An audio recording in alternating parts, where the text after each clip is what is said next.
And we have a whole slew of us whose our defense mechanism is so up there that we're just like, I don't do negative, I don't do drama. Well, you can't be in an intimate relationship without doing drama.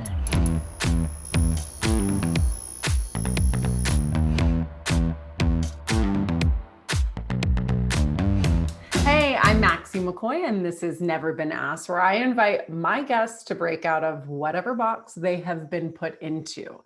And my next guest, she is here to help us understand the box we've all been put into in the last year, and that would be one of isolation. We're going to talk about how it's affected our relationships with our community, with our friends, and also with ourselves. So please join me in welcoming bona fide friendship expert, founder of Girlfriend Circles, and author of multiple books on the topic, most recently, The Business of Friendship, Shasta Nelson. Hi. Hello, babe. Good to see you. So good to see you. You know, well, you may not know because I don't say it to you, but anytime people are talking about this topic, your name is always tumbling out of my mouth, but I'm always like, no, wait, you don't understand. She was literally researching and writing about friendship for a decade plus before any of this was like the relevant and cool and very needed topic of the time. And we are talking to you today because, as you know, this show has an entire community, a community of women, you know, that meets constantly, and we talk about the topics coming up. And I've never heard something resonate so much as all of the issues around connection and loneliness and friendship really at its core. It's been so potent. And so I have a lot of their questions here with me. I obviously have a lot of questions of my own. But first, before we go into any of that and all of your wisdom, I do need to know, what is the thing that you have never been asked? Well, you know, I have all this wonderful friendship advice and wisdom. I don't get asked very often, ever, maybe never, about how my own friendship messes go, like all the drama and the breakups that happen, like in my life too. And I'm upfront about it, but they do happen to you also. Yes. You're the friendship expert, and you are telling all of us you have researched this work, you have published around this work, and it's still happening. And that makes me feel Yes. No, like my most popular YouTube series is when I talked about getting dumped. And it's like I had to wait 6 months from it when it happened to actually teach from it because it was so painful. And like, it's so there. And yet we never talk about it in interviews and podcasts. You know, it's like so easy to stay on the, like, what can we do? Which is beautiful and so needed. And it doesn't always work. You know, you can't always fix everything. So it's bears being said. What was that experience like for you? Like, how messy was it? Did you just have to live in the shit a little bit, or were you immediately able to start like using your own tools? You know, the most painful part of it was that this other person just basically said, I don't even want to hear from you. I don't want to talk about it. I don't want to, like, it's just, we're done. And I mean, I just was like, that is so not who I am. Like, and so I didn't feel like I could use my tools. Like, I felt like we should at least talk about this. Like, one of my big values is that the more you've invested in a relationship, the more it's worth the awkward and the messy conversations to try to repair it. And so I'm not all about like, you have to repair every single relationship. But if this is a relationship that's been meaningful, that's been fulfilling, I think we walk away from relationships all too easily, and we don't actually practice having those conversations to understand each other better. We don't fight well with friends. Like, it's just kind of like, if you're not the perfect friend, then you're toxic and walk away. And so I really wanted the opportunity to be like, can we fix this? Can we better understand each other? Can we love each other through this? And to not have that was devastating. And so, it was really hard. It was, I had to grieve it a lot. And I learned a whole new tool set going through it of like, what do you do? I have a whole thing on like, what do you do when you can't apologize and you can't fix it and you don't have that chance. And so there's heartbreak. There's really heartbreaking stories. You know, we all have gone through the relationships, like some from that break and just disappointment, others just from drifting apart or just unmet expectations, but they're painful. It is so painful. And I think like we all resonate with how painful romantic heartbreak is. And to your point, there's not a lot of space and dialogue. And I've been through this. I've been through a very painful friendship breakup that I still think about a lot. And Yeah. most of it was on my terms. And it's like, it's a painful experience on my terms, meaning I was the one that needed the breakup, right? Yep. Not that I Yep. dictated Yep. the terms, Yep. but Yep. and we've heard this in our season too. One of our guests shared, her journey to figuring out that she needs to build and find friends was from a place of a friend breakup and being like, that leaves this hole. Like when we break up with a partner, we're like, okay, like over time we'll go date. But when you break up with a friend over a long time, how do you go and meet? Yeah. And the other thing about the romantic breakup is that we like the mythology around it is like, we have our girlfriends to come eat ice cream with us and cry. And we like grieve and we like are given this time to like grieve and like get over it. And like, we understand that when we go through a friend breakup, it is like shame. It's just, we don't want to talk about it. We don't go on, we don't share it with people. We feel like they're going to misinterpret it as I'm not a good friend or nobody likes me, or I'm not good at friendship. Like there's all kinds of shame that comes up with it. We don't have like this protocol or kind of the narrative, like in a romantic relationship, we kind of have the fight, we talk about it. We like say, this isn't working for me because of here. We have languaging and expectations. We don't just disappear. Like we expect to have and then we'll try again and then we'll fight and then we'll try again. And we end up breaking up because we kept trying and it couldn't work. But in our friendship, we don't have that like kept trying business. It's like, we just kept suffering and suffering and swallowing and then it just ended and stuff. Yeah. But we don't have this like understanding that you're going to get in there and learn from it and grow from it and have a good closure, and like end well. We don't do that with our friendships. We don't even talk about friendship breakups in the sense of like sitting down and really having those heart to hearts and then being supported by others and like having that. So yeah, and our friendship breakups can be more painful than those romantic relationships. I'm even just thinking like, there's like the breakup boxes that we like send, like we know how to help them grieve, but like you need a breakup friendship box. That's what you need. I wish they weren't needed. And I know, just when I know a friend is going through that, because so many people are going through it. I also think, it's been heightened lately, but you said there's no roadmap for that friendship breakup. If somebody is listening to you right now and they're the one who is bottling, who is creating all of the like painful feelings and are on the verge of like, me and this person cannot be friends anymore. Obviously you don't know the intimacies of everyone's experience, but in the way that you related it to an actual, not actual, I shouldn't say that, but the way that you related it to a romantic partnership, what should you do before calling it quits on a friend? Yeah, such a great question. So I teach what a healthy relationship is so that we can better identify when it's not. And then, so the first step is like actually naming that, right? And then once you can kind of be like, this isn't a healthy relationship, the next step is to say, okay, what can I do to help try to make it healthy now that we know? And most of us just haven't known. We don't know on what basis to be evaluating whether this is a healthy relationship. So when we know, we can now kind of repair it. And I think one of the really important things is to realize the chances of our friend waking up today saying, I really want to piss her off, I really want to hurt her, is really low, right? Like 99% of the friendship fights and breakups that will happen, it's usually over an unmet expectation, kind of like, you didn't read my mind. You kept doing this thing over and over. And I didn't even know I was hurting you during that. I mean, it's like, we often do it unknowingly, which is so painful.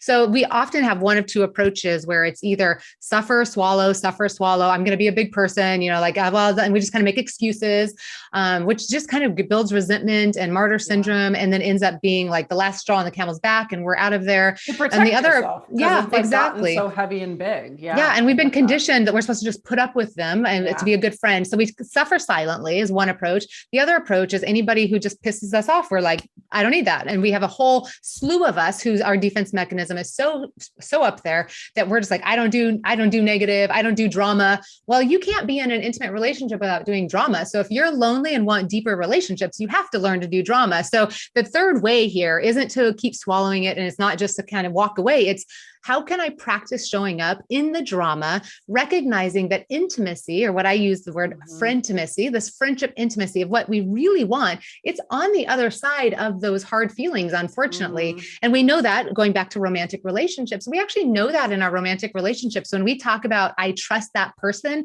it's because we've been through stuff together. And we will say, they have seen me at my worst. You know, we love all this stuff that says we've gone through stuff and they're still there. So I trust them. Whereas in our friendships, we don't often give each other the chance. We'll give them the chance to be there for us when it's like, hard going through. Us. Yeah. When it's like, they're just holding our life, but when it's us fighting with each other, we have a hard time like getting through that. But our relationships, like when you look at all the relationship models of really intimate relationships, it's always a stage of chaos or a stage of heartbreak or a stage of disappointment or a stage of kind of, you know, like we think about like storming, norming, forming, and like all these different things, all the relationship models, it's on the other side of that kind of heartbreak that is a real chance to go deeper. So we really want to give ourselves the chance to try to repair. And that doesn't mean we can. It doesn't mean every relationship needs to be fixed or saved for what it has been. We might need to change our expectations. But I'm a really big believer that it doesn't just benefit the chance of that relationship being deeper, but it gives us tools and strengthens our muscles to be better at future relationships. And it helps other people end well. I mean, I can't even tell you I've been doing this for 12 years, 13 years now. And how many people come and they don't even know why their friend dumped them. I mean, they don't even, most people don't even know. And the heartbreak and the scar tissue that is left from that is so bad that we just think if we had just been honest with each other, how much different the healing and growth could have been. It's so interesting that you said like drama is needed for intimacy in that friendship, right? And I know what you mean by drama, which is just like the hard conversations, the healthy conflict, the getting it wrong and talking about it, someone being hurt and talking about it. But I've never thought of that. Like, I think, or at least for me, I think of that as a sign of like, oh, this relationship isn't going right, or something needs to change or whatever, versus seeing that as a doorway through a more powerful, deeper connection with them. Yeah. We'll feel safer on the other side, potentially. We'll feel more known. We understand what hurts Maxie, that when I do this is how she receives it. This is how I can love her better. This is how when this bad thing happens, this is what I could do instead. I mean, we actually can be way better for each other. There's a quote that I open my second book, Friendtimacy, with, and it says, none of us want to be in a relationship with somebody who hurts or disappoints us. And yet there's no other kind. And I just think, like it's so true. And yet all of us are like, but that's one of the things leading to our loneliness. And I think, if we were to broaden this and talk about loneliness in general, over 60% of us are feeling lonely on a regular basis. So the way we're currently doing relationships is not working. Can we talk about this? Because I literally had this question in my head, and I'll just say it is my own head that it's a beautiful head, by the way. My own head. I had this question in my own head. That makes no sense. You'll get it in a second. But I was like, I said out loud to someone when I was crying, I was like, I feel really lonely, but it's not true. I feel lonely in one relationship not going right when there's actually so much love around me to get me through that hardship. Yep. But I then asked myself, like, am I actually lonely? I'm like, nah, I have friends that are sisters. I have friends that I can cry with. I have friends that have known me for a decade who are literally right here holding my hand. Am I just saying that and then it's true? And I share that anecdote to ask you, like, and we did hear this also from our community. How do you even know what loneliness is? Is it? It's beautiful. What is it? It's beautiful. So loneliness is our body's way of sending us a message that we have capacity for more love in our lives. And so it's similar to our body giving us a hunger pang when we need to eat, or having us yawn when we're tired. It is our body saying, I'm hungry for some kind of connection. And so just because I say I'm lonely or I'm hungry, being hungry is different from starving and having no food, right? And so there's a difference when we talk about this. And this is one of the things, it's a really insightful question that you ask, because it's one of the things that makes loneliness studies challenging, is that you'll hear some numbers that will say 25% of people are like lonely. And when we look at those numbers, we'd say those are people, like if you were using the food metaphor, those are people who are not getting enough food. They are like they don't have access to food. They don't have, they're impoverished and they're starving. Right. And so we have a fourth of our country, of our world, who's starving for people, like starving for connection and love.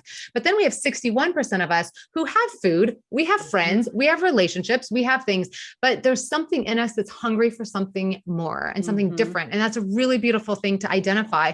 And unfortunately, so often we're so, we don't want to be lonely, that we'll be like, I can't be lonely. I have all these amazing people.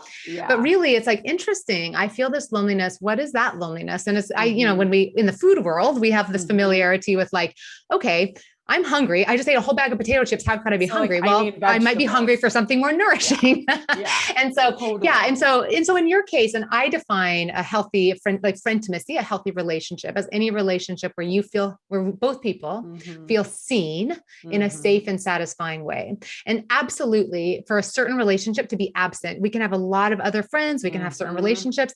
There's loneliness. Like some of the really common types of loneliness is like, somebody who's a new mom and she's lonely, even though she has great friends and everyone's happy for her. And she's got even maybe other play date moms, but like really lonely for like somebody who gets her current experience and can talk about that with her. It doesn't mean she doesn't have friends. It means, and all of us, and you can be saying, I have a lot and I'm so grateful. And I'm hungry for a certain kind of love. I'm hungry to have a certain side of me seen or to have a certain experience around that connection. And so I think as all of us become more fluent in loneliness, we can stop like denying it and instead just be like, okay, that's interesting. What am I hungry for? This is so helpful. It like is like, my mind is kind of blowing because I also, not only because I recognize this in my own very recent experiences, but I recognize it in conversations with other women all the time where we're like grappling at like, but I have all of these amazing family members nearby that I love, but I'm still feeling this like, it's like you have to look at the menu and be like, yeah, I've got my vegetables, I've got my protein, but I have no carb or whatever it is. Or I just need that brownie today. Or like, honestly, just the brownie. When you brought up the new mom example, I want to go further there because I know that this happens on both ends, right? Like when we're within our connections, whether it's colleagues, whether it's best friends, whether it's family members and like life stages. Like I remember with my siblings, when everybody started to be partnered and building their family and I was still single, like I would feel there was like a sense of loneliness on family trips, even though like I'm so close with all of them. I love every single human. And I know that members of our community have felt that, right? When all of their friends are still partying, having a good time, like not having a lot of responsibility, and they've got a baby on their arm. And it's like, it's just how can what do we need to do when those life stages change? Do you go meet other friends for it? Do you say what you're feeling to the people that are around you? Like, and I'm sure you've been through this, like, what does it look like to do that? Yeah.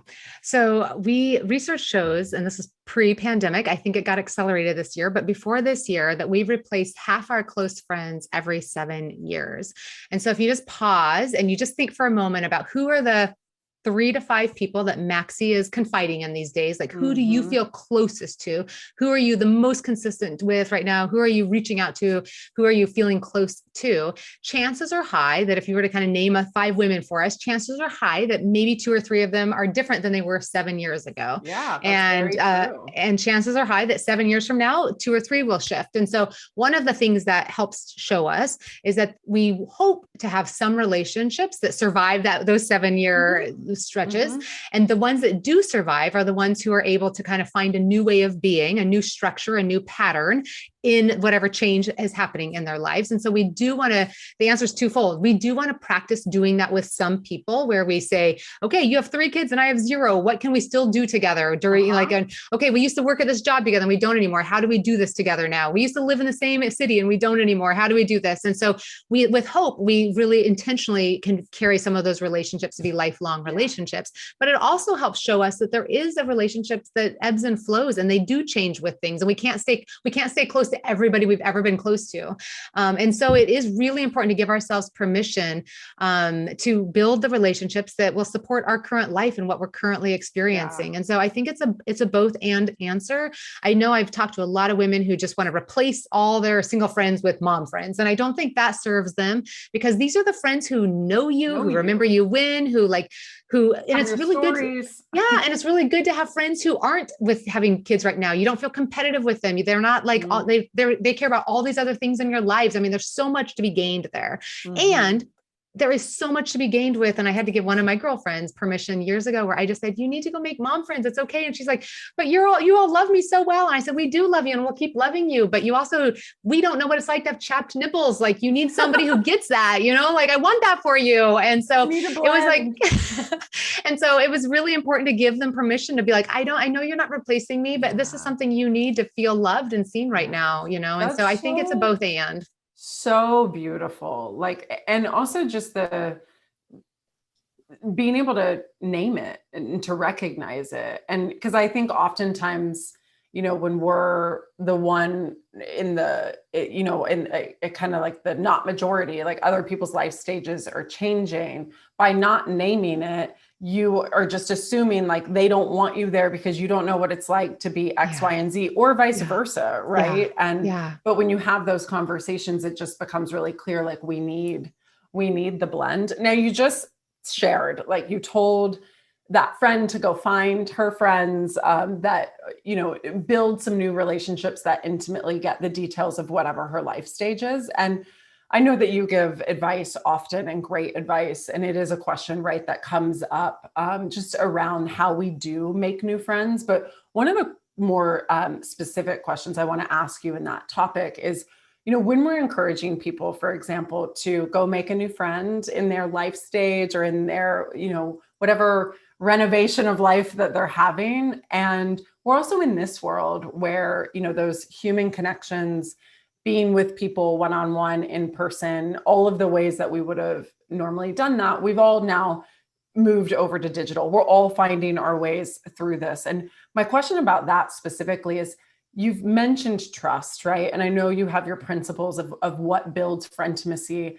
but how do we know, and Jacqueline from our community asked this, like, how do we know we're not diving in too easily, too quickly with this person over the internet who we like feel connection and friendship with, but like we also give ourselves time to build? Like, what does building trust and intimacy look like in this frame?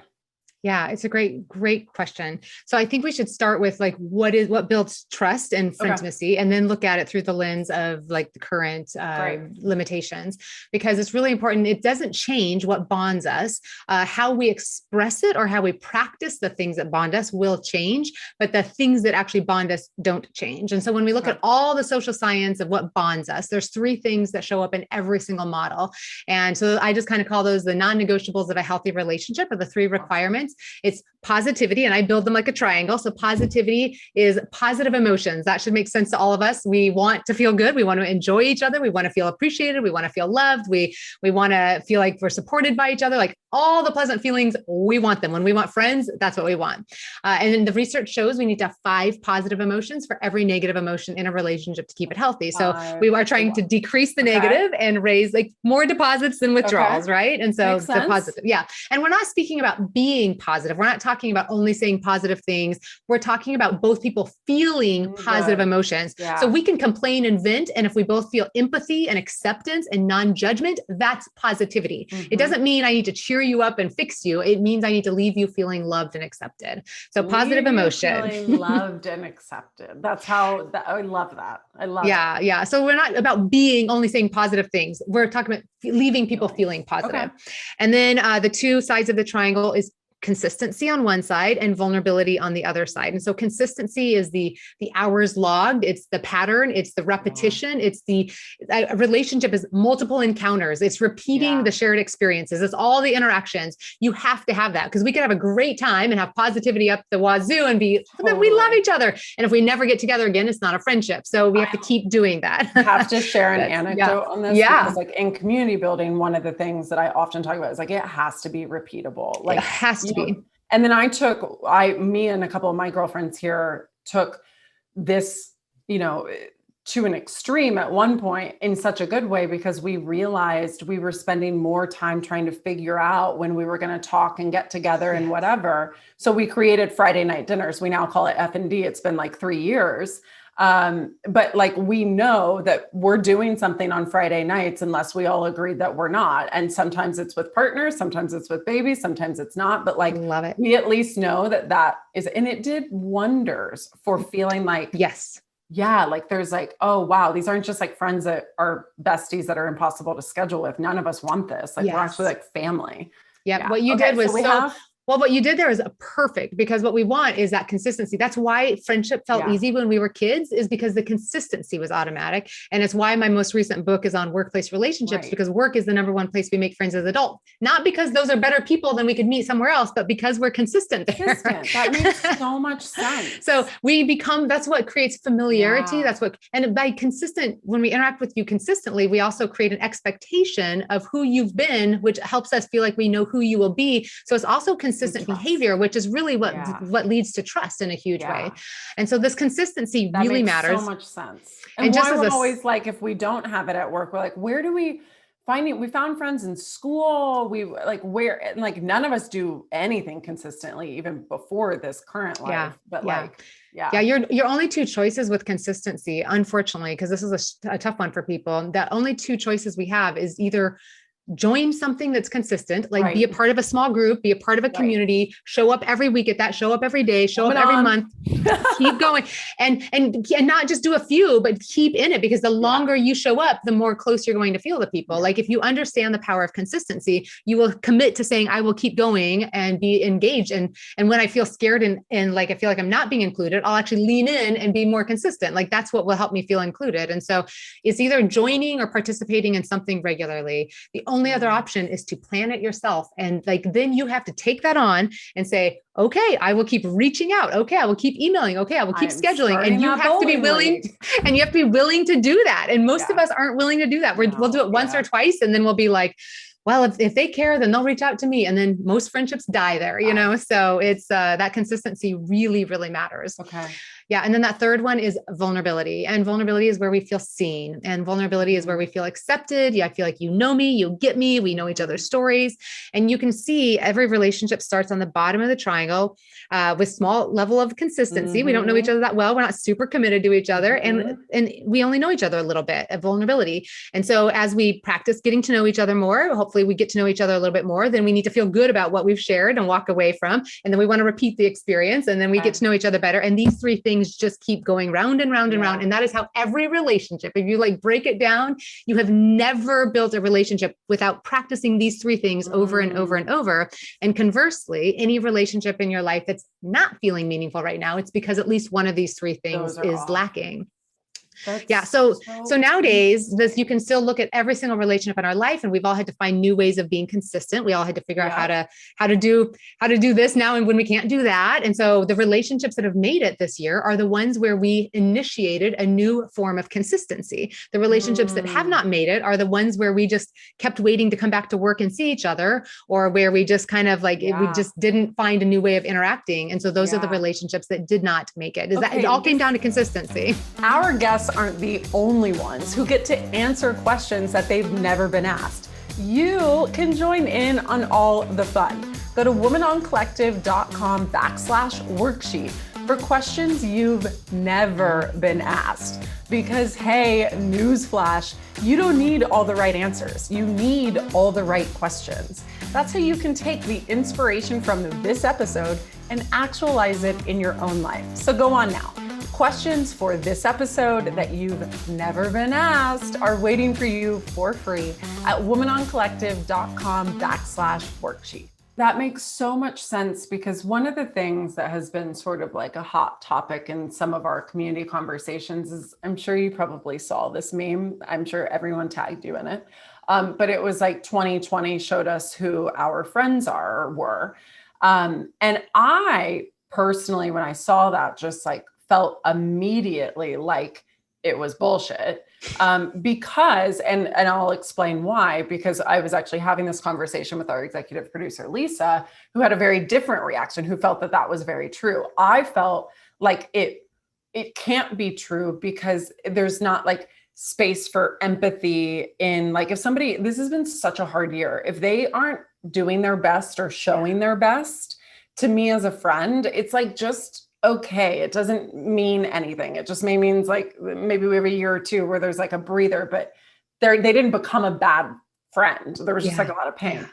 Whereas we were having this conversation / debate about it also, though, did show a lot from like a community engagement, activism, different perspectives that are, you know, this pain did show a lot about a person, and then that you can interpret into your friendships. So I'm wondering where the friendship expert comes down on a oversimplified meme like that, in relationship to kind of what you just shared of like why a lot of this might be changing.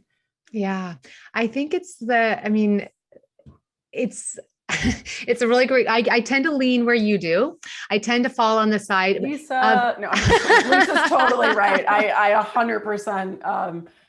100% agree with her. I've also seen those things from her angle too, for in my own life. But yeah. No, and certainly I can appreciate the sentiment that says, like, I feel like we certainly feel more supported by certain people this year than others. And those people, I think it's a sentiment that says, thank you for those who are like showing up, and I appreciate you. And I think, to your point, this has been a brutal year, and it's a hard year to say this is about this makes them a bad friend or a bad person for all of us. Me a bad friend. Yeah, exactly. Too. And we can only do so much Zoom. We can only do, like, there's a lot going on, right? So my model of relationship with that triangle, one of the things that I love about it is that as you don't get to put people at the top or the bottom based on how much you like them. They move up.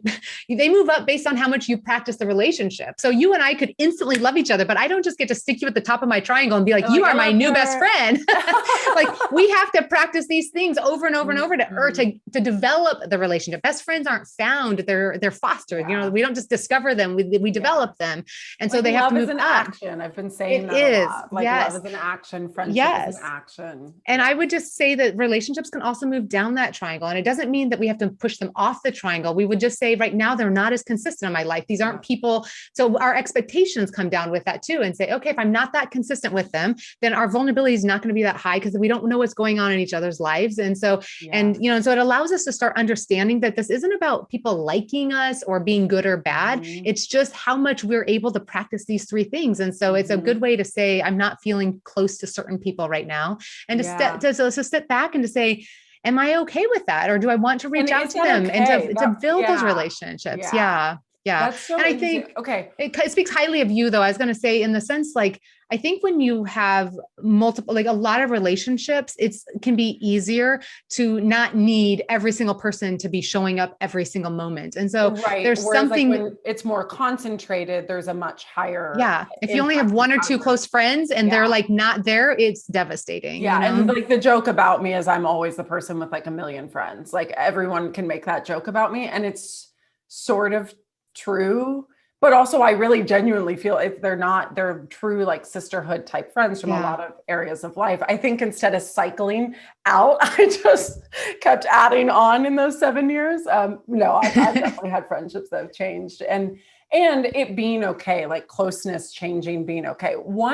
As you were talking about that, though, I've been thinking about, we got a question also from our audience about, like, what happens when that you feel that closeness changing, and like you're just actually in a place, like, life has changed. That person's probably more of an acquaintance at this point, but they treat you and have you at the top of that pyramid as your best friend. Like, do you get that question a lot? And this has also happened to me. It's also happened to our community member, but like, what do you do?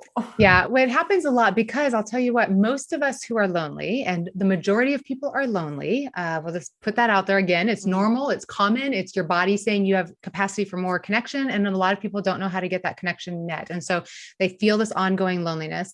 And when most of us are lonely, it is not for just more interaction. It's not for just more people. Most of us know enough people. We don't feel known by a few. So most of us have enough people on the triangle, unless you're like there are situations where you're just totally isolated, but most of us know enough people. Our loneliness comes from not having people at the top half of that triangle. And so one of the mistakes that happens all the time is when somebody's bonding, or when they look around and say, who do I feel closest to? Who are my best friends? They will look and say, who do I feel closest to? And it could be like, imagine the triangle. They could have nobody at the top half. And so they're looking and naming people in the middle of that triangle saying, she's my best friend. She's my best friend. She's my best friend. And if you're that person being named and you actually have relationships at the top of the triangle, you're just like, how did you name that? Like, that's not even possible. Wait, but for them, perfect breakdown. But for them, for them, that's like, you are the closest person to them. And that's going to happen more and more because so many people are walking around without the top half of their triangle. Yeah. And so what they're looking for, they don't realize it, but they're really looking for people and interviewing people subconsciously to just fill the top of the triangle.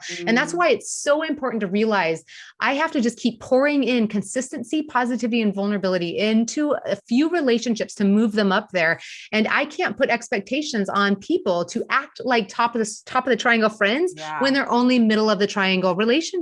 And so that's one of the things I spend a lot of time in my books is trying to set healthy expectations that you don't just get to move someone there, but it's going to happen more and more often. I'm telling you, because we are lonely. And so now it's like, if we get a meaningful conversation where it's like, you're my new best friend. And we're so hungry for it. We're so hungry for it. Very eager. We're so eager. Yeah. Okay. Yeah. So if anyone is recognizing themselves in this, right? Like bottom of my triangle is really full. Top half is not. I want to push people up. I have to practice vulnerability, consistency, and positivity. And read Friendtimacy. Is that probably the best That's one? Probably the best one. Okay. Read Friendtimacy also. That can help move people up. What does that look like? Like, say it's me and you. Actually, like this could be a perfect example. Yep. Okay. I can do it. All right. Best friends. We are not super close friends. We adore each other. We work around each other. We have great conversations when we're together. But if I was looking at you, Shasta, and like you have plenty in your top quadrant, and let's say that or in your top half, and let's say right now I don't. I do, but I don't for this example. If I wanted to push you up by practicing those three things, what does that look like? What do I do? Yep. It's so great. Okay. So I would say if it were me or you, I would say, okay, we actually, every time we interact, do I feel vulnerable? Yes. I feel like we're sharing our lives. We're catching up. I would ask myself, are both of us, am I sharing? Yes. Is she sharing? Yes. Okay. So vulnerability is good. Positivity. Do I get off the interactions, off the videos, off the Zooms, happy, feeling good? Yes. So the area for us is when we do interact, it feels good and we both feel honest, but we don't have the consistency. So if we're only going to talk or meet up once a year, we're never going to be able, we're always going to be in updating mode because our vulnerability can only go that far. So it would be doing like what your friends are doing. And that would be a little much to have that kind of consistency. But even if you were to say, okay, now instead of like every 6 months, what if I pop into her inbox in a month from now? Or what if I pop into her inbox next week or something? And so what can I do to just kind of get something else on the calendar in 2 months as opposed to 6 months, right? And so our goal is for everybody to say, who are the people I would like to be closer to? So when we're hungry for relationships, you don't have to go meet, you don't stop looking for your best friend. You just develop more meaningful friendships with the people you already know. Most of us don't need to meet more people. And so then it's get a Post-it note. Who are the 5 people, 6 people, 7 people that you say, I kind of wish I were closer to them. And then ask yourself, which one of those 3 things, positivity, vulnerability, or consistency, would make the biggest difference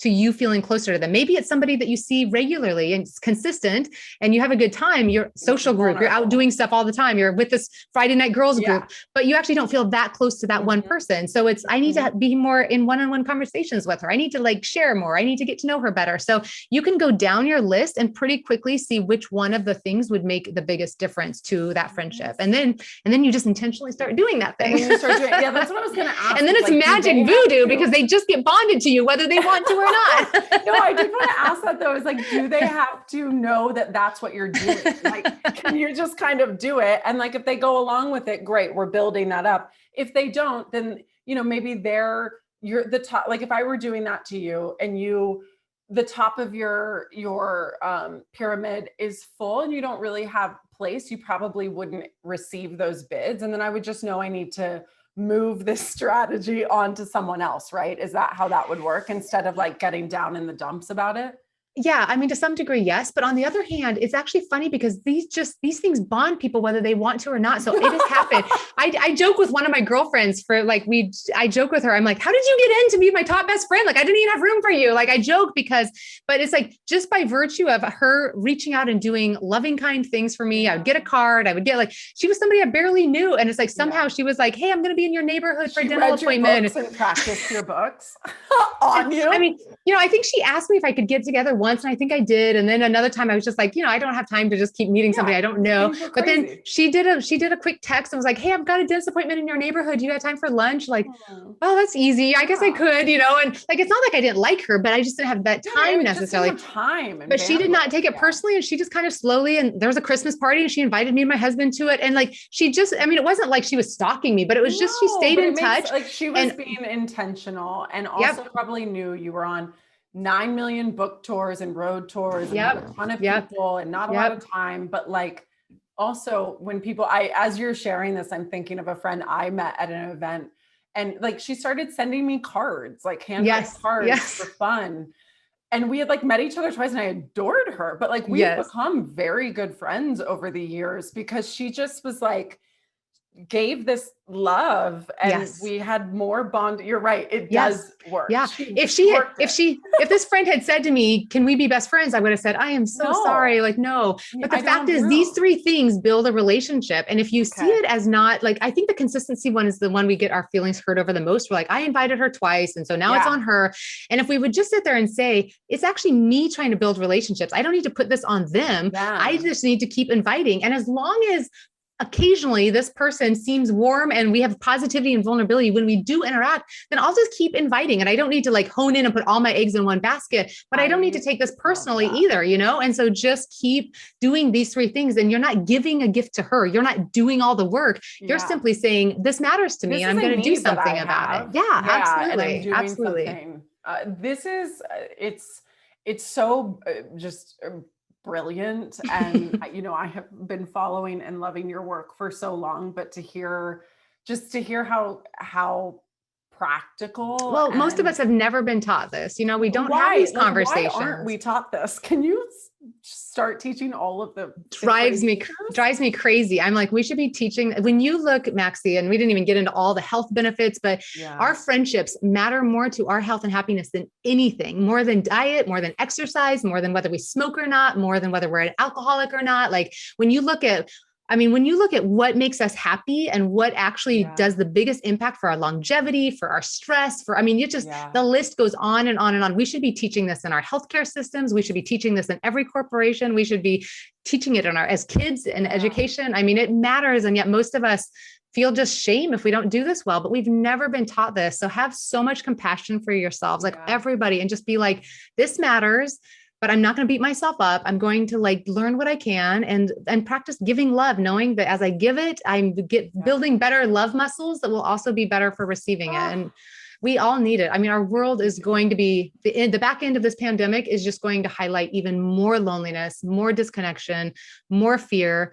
When we look around at the division in our world, you can directly see a correlation to the lonelier you feel, the more divisive you feel, the more angry you react. I mean, it's just, the world is not going to get prettier and better and more beautiful without us learning to connect more. So it really matters. So when you're talking about where this world is going, Shasta, and going forward, and a lot of this, you saying the loneliness is going to get worse, kind of hurts my soul because I know how much this is going on, even in the, women that I get to talk to every day and myself at times. And when we look towards this, so we need to be practicing, right? Everything that you just laid out now, so that as this world continues to go, it doesn't get worse for us, it gets better.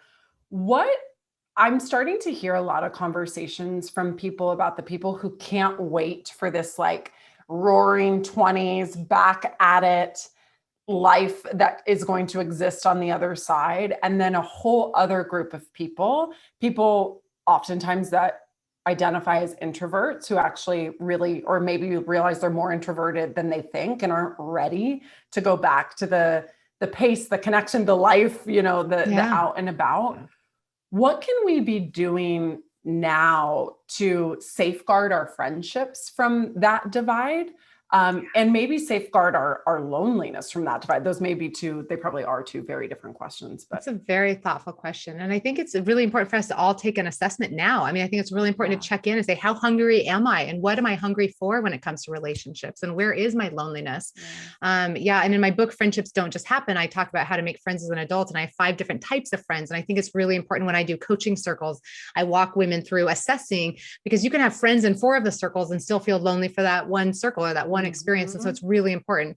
But in general, when we know that most of us, when our loneliness is scoring as wishing that we felt more seen, wishing that we felt more understood, wishing that we felt more accepted, those are top of the triangle things. Those are things that come with building history. Like when we talk about trust, it means that as we practice consistency, so too shall our vulnerability incrementally grow up. It's not about just vomiting our vulnerability on somebody and hoping that we're best friends. It's like, as we hang out, we get to know each other a little bit better. But I also recognize that this isn't the person that's going to become my counselor right now, and so it's having boundaries and healthy expectations.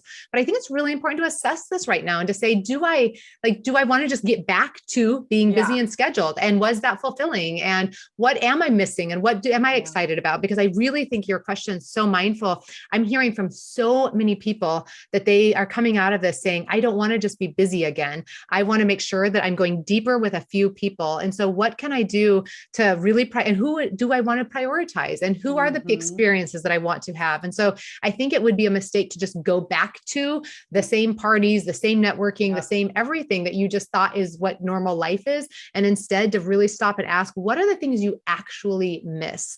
And what are the experiences that would actually help you reach your goals of feeling closer to certain people? And so, that will look different for all of us. Some of us need more networking in our career to feel really seen and supported, but some of us just need to go deeper with a few people. And one of the things that has come out of this pandemic in relationships, which is interesting, is that a lot of people have found the value of long distance friendships and seen that if I'm going to have to be on Zoom with somebody 3 blocks from me, I may as well be on Zoom with somebody 8 states from me, and to see how consistent we can be in each other's lives and to feel really supported and seen without even being in the same city. So it opens up a lot of opportunities to be closer to other people too. So I'm guessing that most of us are going to need to do activities and experiences that will help create more memories with the people we want to go deeper with. But I'm hoping that we don't just go back to being busy and scheduled, because I want to just point out, we were all lonely before the pandemic. Like how we were doing life wasn't working. How we've been fighting with our friends. Like nothing's been working. Like if you had a plethora of friends, then go to it, knock people off your triangle who aren't pleasing you. But the truth of the matter is most of us are lonely and dying for more relationships. And so we've got to learn to do it differently, which means going deeper, having a little bit of not being scared of the drama. I equate it to going to the gym. And I say, when we go to the gym, we don't panic when we start to sweat. We don't go, oh, this must be bad. Oh, I'm starting to sweat. Or like, oh, my muscles are starting to shake. This is bad. Like we go knowing that our physical health is on the other side of the shake, on the other side of the strain, on the other side of pushing ourselves. And when we sweat, that's kind of the point. That's kind of why we're there. Right. And so we're not like scared about it, but something in our social relationships, our social health, as soon as we start sweating, as soon as our muscles feel a little fatigued, we're like, oh, this must be bad. This must be a bad friendship. And we pull away. And I'm just like, you're not going to get to social health without showing up on the relationship yoga mat, And so I hope that this year has kind of like helped us say, I can do hard things. That's been a favorite mantra. And I want deeper relationships. I'm going to do what I can to do that. So maybe some apologies at the end of this, maybe I'm sorry, I wasn't as close and consistent. I'm sorry. Like maybe it's showing up and what can I do now to help be close? Yes. I know. I've definitely been through that. We all have. And I think it is a good reminder that like life before wasn't working. Life during this has been just so hard, but those two things together could actually be an alchemy for some beautiful relationships and connection. Yeah. Before I let you go, Shasta, the last question I want to ask, because we've heard this come up a lot, it's from Katie about, and you mentioned it, like you can't get those people to the top of the triangle and then like treat them like your therapist or counselor. Do you have any strategies for when we are going through tough shit and we do need our friends, but we don't want to unload on them because we know that they might have their own storms around them? How do we balance that or handle, just like not such a great them question. all our shit? Yep. And I will say, as I've been tracking friendships through the pandemic, of the three things that used to be before the pandemic, that consistency was the one that people felt like challenged most of their friendships. This year, it has been positivity, which means that most of us are individually showing up with less positive emotion. Yeah, and like, so we didn't laugh at all. Like we normally laugh so much and we didn't laugh. Like, very few of us are walking around with just so much extra gratitude and joy and energy. Right. And so it's the one thing that we really want to be mindful of. And when we're going through crisis, it can be even more important to do that. And so I look back and I tell a story in one of my books about going through a divorce. And I say, it wasn't that I needed to show up and be like, oh, everything's great. Everything's light. Like that's not appropriate, but I can still put my 5 acts of positive emotion into this relationship. Yes, I might cry. Yes, I might be going through hard things. I can still add those 5 positive emotions. I can still look at you and say, okay, I've been talking nonstop. First of all, thank you for that. Appreciate the person. Second, I can say, now tell me about your life. And when you go, oh, it's nothing is, and I go, no, your life still matters just because your relationship's not blowing up. Like, I still want to hear about how yours is going well. Inspire me. Tell me about it. Give permission to the other person to share their life. Make sure you realize that and stay curious about them, affirm them, thank them. There was one night where I had a girlfriend gratitude party and I invited over the girlfriends that I cried on and made my withdrawals, and I cooked them dinner and I gave them a little letter of what I appreciate about them. And I sang my praises, and we can still say thank you. We can still add positivity. We can still say, you know what, you have been going through this with me. I'm taking you to a comedy club tonight and we're not even going to talk about him. We're not even going to talk about my divorce. If you even hear me say something, like we're all like shots on me, like whatever it is, like let's have fun. And so we still can say, it's still being transparent. I'm not saying that we shouldn't. And that was what Katie wanted to know too. Yes, like, we can still talk and cry. Not unloading. Yeah. And with people at the top of the triangle, we have earned, hopefully we've practiced saying hard things, and we can vent, we can unload, it's not about not unloading, but what we don't want to do is unload on people on the bottom half of the triangle. And I think that's happening a lot where we have not practiced the consistency. We haven't put enough positivity in there. We aren't practicing all those things to warrant, like it's too much for the structure of that relationship.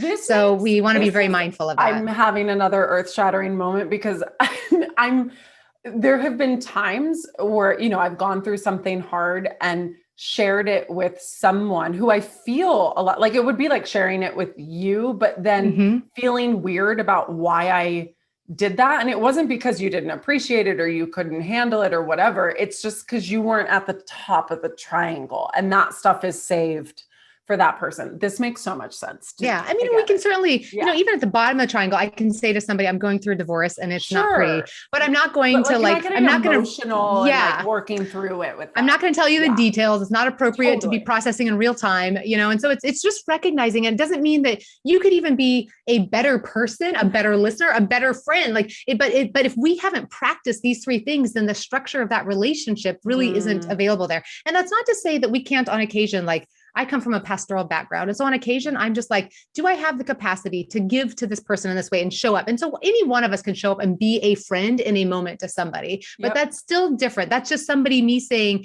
I don't expect anything back. I'm not confusing myself saying this is a mutual friendship. I can now rely on this person. It's recognizing that there can be magic moments that we can step into for each other's lives. But if what we're trying to build is a meaningful, healthy relationship, we just want to be mindful that both people are practicing vulnerability, that we're doing it in a way that leaves us both both feeling better for having shared, that we're not walking away feeling judged. We're not walking away worrying what the other person's thinking, because we're expressing, I still accept you. I love you. It's completely normal what you're thinking. And that we do it enough over and over and over that we don't have this hangover afterwards where we feel like, did I share too much? Like we have this structure. And so I think what we're aiming for is just practicing those three things as much as you can. And this is just beautiful. Thank you so much. You're so welcome. I have to know, I know what I'm batshit grateful for right now, which is this whole conversation, but I need to know what you are batshit grateful for. You know what? So as a woman who's never had kids, I have the privilege of having my husband's daughter. So I have the privilege of having a grandson in my life. Aww. And so we're doing communal living this year during the pandemic. So I have a little 4-year-old that runs into my room every morning, and I'm called Amma. And he thinks I am amazing. And I am so grateful for that. Such joy. It's super sweet to have little kid love is really special. So well, I love it. I love you. Thank you. Love you. And thank you for everything you're giving to your community, and the consistency you show up with them, the positive that you're giving them, and the place to be, you're being vulnerable and giving them that place. So nailing it, baby.